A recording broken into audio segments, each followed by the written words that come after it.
Hello guys, this is Ruslan Kulikov and welcome to my blog. This is Get to Know Me Part 1. My name ay galing sa poem in Russia. It is Ruslan and Ludmila. So, Ruslan means lion and Ludmila means I don't know.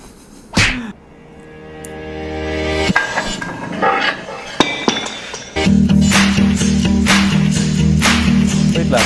Pwede ko ba i-post to? Ha? I mean, i-post. Ano kasi, wala yung sapatos ko na alala ko, binili ko sa ukay. Never mind.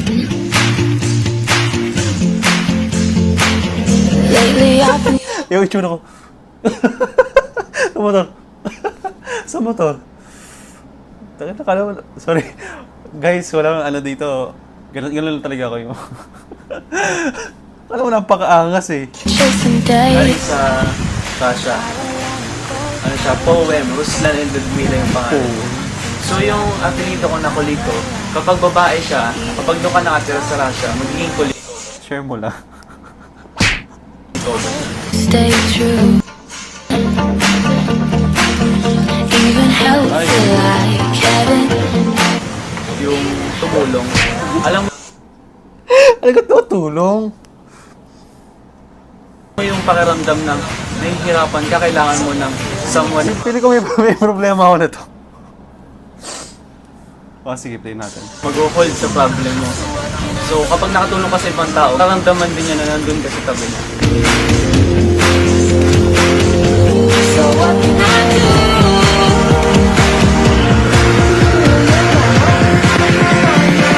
It feels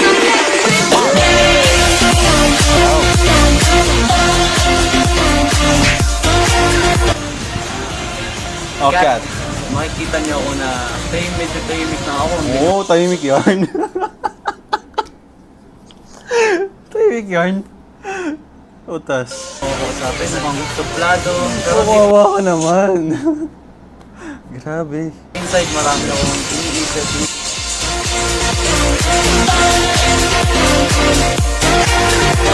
Yung katakutan ko. Mawawala si mama sa buhay ko din. Siya yung nagiging buhay sa buhay ko. Pag-isip. Alam mo kung bakit? Sige, wala pa. Kahit na anong problema pa yung dumating, basta laging focus ka sa karir mo. Huwag mo isipin, kailangan lagi kang optimist. Once in a lifetime ka lang mabuhay. Palagi kang optimist. Parang dapat optimistic, no? Ang ko dati. So in every part of your life, kailangan mong gawin yung best sa isang bagay. Kasi hindi natin alam kung kailan ulit darating yung isang bagay na yun. Carbonara. Oh, carbonara. feel like heaven. Even hell would feel like heaven payat with you. mo. Mata niya. So what can I do? Nakikita mo sa mata niya kung gaano sa kasayahan na nakikita ka. Focus. Everything dumating sa buhay ko, binibigyan ko siya ng focus. Pinaka gusto ng pamilya, focus ka sa pag-aaral. Nag-focus ako para makita ko silang masaya.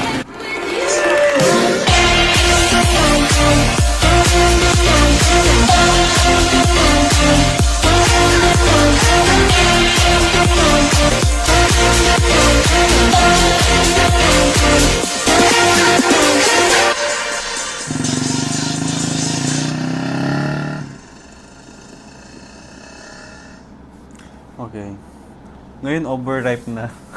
First, I would like to thank pala Calligrafia Productions. No? Sobrang thank you kasi that time, alam mo yon, Ruslan Indero. So meaning, they are looking forward for something for me. Alam nila na parang there is something sa akin na ay mag-grow pa to, may mangyayari dito. Improve pa to, mag-join pa to ng pageants, marami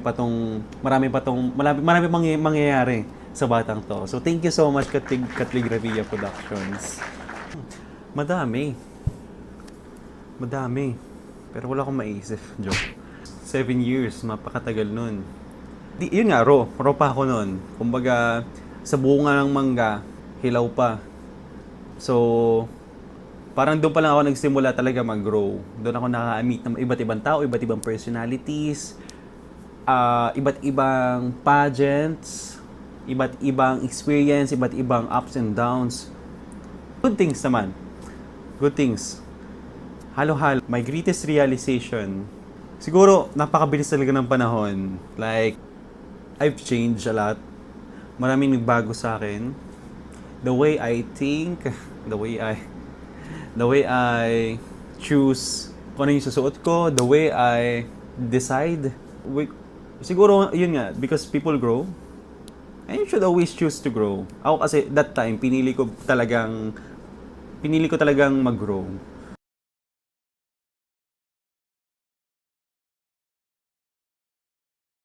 Kumbaga, gusto ko lagi yung sarili ko na open for experience, open for learnings. So, if there are people na parang nagsasabi sa'yo, alam mo, mali yung ginagawa mo, let them. Just accept the constructive criticism because it helps you. You should thank them na nag-advise sila. Because it's gonna help you a lot talaga in life. Kaya nga sabi nila, you should need a life mentor.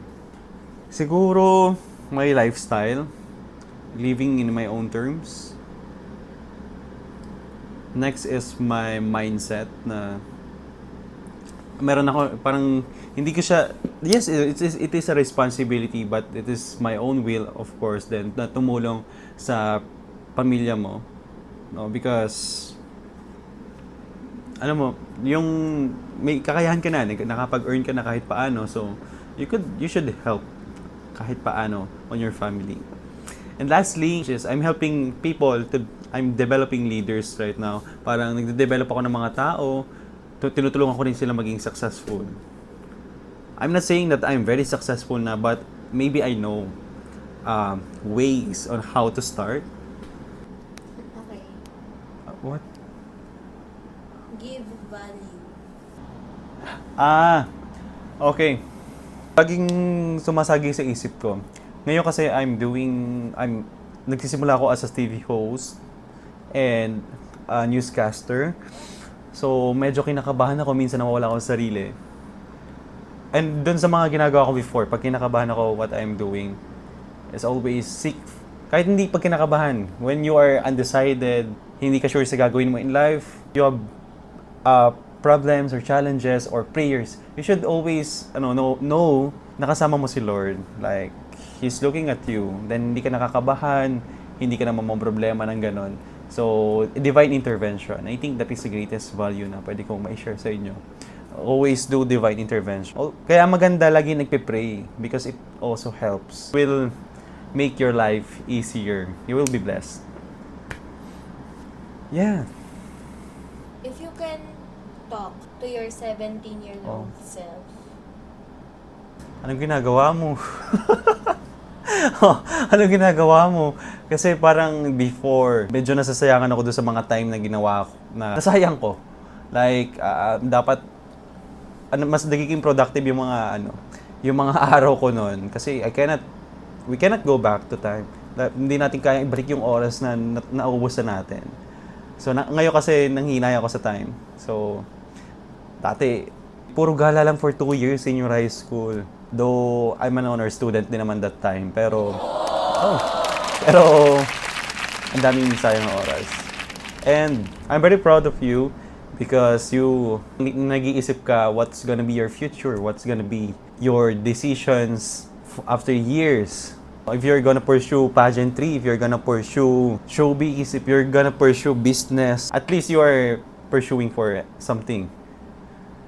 And, ayun, nakaka-proud. Hindi pa ako masyado proud kasi 2017 pa.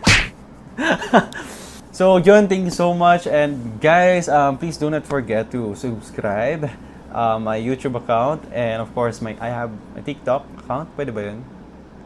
I have a TikTok account. And of course, my Facebook, my Instagram, all of my social media accounts for you to be updated on my journey in life. So, yun.